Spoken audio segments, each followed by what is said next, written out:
আবারও নিজের বুদ্ধির খাতিরে দেবী মায়ের কাছ থেকে বকা খাওয়ার হাত থেকে বেঁচে গেল কুসুম। হ্যাঁ বন্ধুরা, ভিডিওটা লাইক দিয়ে দেখতে থাকুন। যে মুহূর্তে কিনা ইনভেস্টার্সরা সেই বাঙালি খাবার খাওয়া মাত্রই আয়েশ করে তৃপ্তি পেয়ে তারা যখন কুসুমের প্রশংসায় পঞ্চমুখ হয়ে বলতে থাকে যে Mrs Indrani, I must say, আমাকে আবারও কয়েকবার এখানে আসা যাওয়া করতে হবে শুধুমাত্র ওই খাবারগুলো টেস্ট করার জন্য। ঠিক সেই মুহূর্তে ইন্দ্রাণী বলতে থাকে যে ইটস মাই প্লেজার, যে আপনাদের এতটা ভালো লেগেছে, আপনাদের মন মতন আমরা কন্টিনেন্টাল খাবার সার্ভ করতে না পারার ফলেও আপনারা যে এতটা কোঅপারেট করেছেন আমাদের সঙ্গে, সেটার জন্য সত্যি আপনাদের এই নাইস জেস্চারের জন্য আমি আপনাদের কাছে থ্যাঙ্কফুল। অন্যদিকে এই কথা বলা মাত্রই যখন ইনভেস্টার্সরা বলতে থাকে যে নো নো, আমাদের তো আপনার কাছে থ্যাঙ্কফুল থাকার কথা যে এরকম একটা খাবার আমরা আসার পর আপনারা পরিবেশন করে আমাদেরকে টেস্ট করিয়েছেন।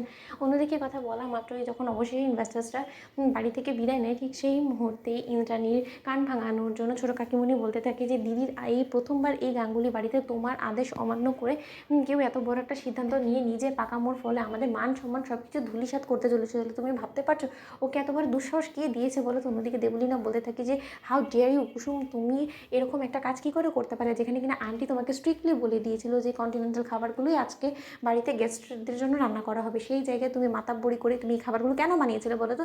কে দিয়েছে তোমাকে এই সাহসটা? অন্যদিকে যখন কুসুম চুপ করে থাকে এবং বলতে থাকে দেবীমার কাছে এসে হাত জোর করে অনুরোধ করেছে, দেবীমা আমি আসলে চাইনি কোনো মতে যে তারা খালি মুখে বাড়ি থেকে বিদায় নেয়, তার জন্যই আসলে আমি এক পর্যায়ে সিদ্ধান্ত নিতে বাধ্য হয়েছি। আমি বারবার করে চেষ্টা করেছিলাম আপনার অনুমতি নেওয়ার, তার জন্য আমি কনফারেন্স রুমে ঢুকেছিলাম, কিন্তু সেখান থেকে আমাকে অপমান করে দেবলীনা ম্যাডাম যখন দাঁড়িয়ে দেয়, তারপরে আমাকে একাই এই পরিস্থিতির সঙ্গে লড়াই করার জন্য সিদ্ধান্ত নেওয়ার দরকার ছিল, তার জন্যই আমি নিয়ে ফেলেছি। আমার যদি কোনো রকম কোনো ভুল ত্রুটি হয়ে থাকে এবং আমার কারণে যদি এই বাড়ির মান সম্মান ক্ষুণ্ণ হয়ে থাকে, তাহলে আপনি আমাকে চাকরি থেকে বার করে দিন, আমার তাতে কোনো রকম কোনো আপত্তি থাকবে না। ঠিক সেই মুহূর্তেই যখন কুসুমকে দেবলীনা বলতে থাকে যে তুমি আর সেই কথা শোনার অপেক্ষা রাখছো, তুমি এক্ষুনি বাড়ি থেকে বেরিয়ে যাও, জাস্ট গেট আউট। ঠিক সেই মুহূর্তেই যখন ইন্দ্রাণী বলতে থাকে যে দেবলীনা তুমি ওকে গেট আউট বলার কি বলো তো? রীতিমতো আমার তো ইচ্ছা করছে তোমাকে এখন ঘাট ধাক্কাতে বাড়ি থেকে বার করে দিতে, কারণ তোমাকে যখন কিনা আমি কন্টিনেন্টাল খাবারের লিস্টটা দিয়েছিলাম তখন আমি বারবার করে বলেছিলাম যে দেবলীনা আগে জেনে নিবে যে কন্টিনেন্টাল খাবার রান্না করা সে আজকে আসবে কিনা, কিন্তু তার সত্ত্বেও তুমি সেই কাজটা করতে পারোনি এবং তুমি তোমার আর ব্যর্থতার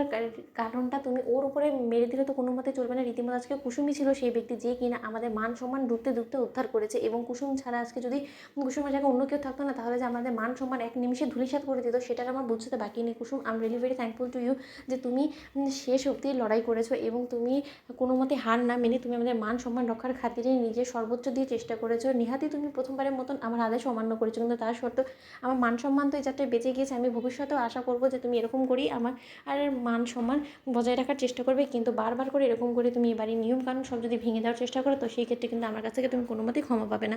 অন্যদিকে কুসুমের প্রশংসায় দেবীমা বলতে থাকে যে আমি সত্যি খুশি হয়েছি। তো বন্ধুরা লাইক এবং শেয়ার সাবস্ক্রাইব করতে ভুলো না।